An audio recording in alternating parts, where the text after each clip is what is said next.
वरळीतल्या शाखा प्रमुखानं युवा सेना कार्यकारिणी सदस्याविरोधात तक्रार दाखल केली आहे।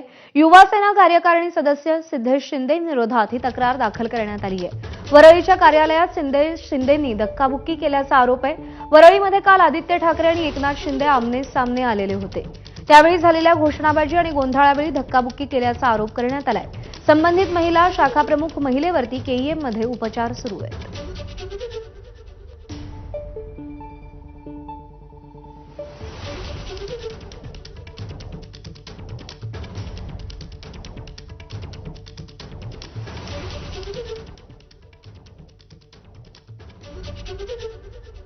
आज कोळीवाड्यात प्रोग्राम होता।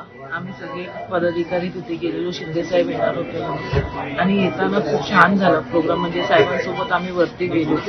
ज्यावेळी आम्ही खाली येत होतो त्यावेळी त्या लोकांनी पहिला घोषणाबाजी चालू केल्या, गद्दार गद्दार म्हणून, आणि डायरेक्टली त्या लोकांनी एवढं आक्रमण केलं आमच्यावर आणि तेव्हा आमच्यावर मारहाण केली।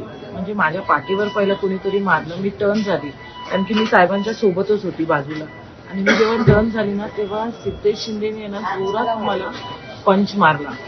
तो पंच मारल्यामध्ये मला काही सुचलंच नाही। सिद्धेश शिंदे होते हे तुम्हाला कसं कळलं? म्हणजे मी त्यांना ओळखते, बघितलंय मी त्यांना। तो विषय व्यक्ती आणि माझा नाहीये, पण एवढ्या सर्व पोलिसांच्या समक्ष असताना पण अशातली गुन्हा नोंदवण्याचा किंबहुना FIR आम्ही करू अशी सांगण्याची हिंमत होते। यातूनच हे स्पष्ट होते की हे राजकारण ह्याच्यामध्ये घडवण्याचा प्रयत्न चाललेला आहे। काल दोन्ही नेते आले, दोन्हींनी पोलिसांनी चांगल्या रीतीने दोघांना बंदोबस्त देण्याचं काम केलं आणि अशा उत्सवामध्ये असा गाळबोट लावण्याचा प्रयत्न जर विरोधी पक्षातल्या काही लोक जर करत असतील तर मला असं वाटतं हे दुर्दैवी आहे आणि निवळ बदनामी करण्याचा प्रयत्न आणि सूड उगवण्याचा प्रयत्न आहे असं मला स्पष्ट म्हणायचं आहे।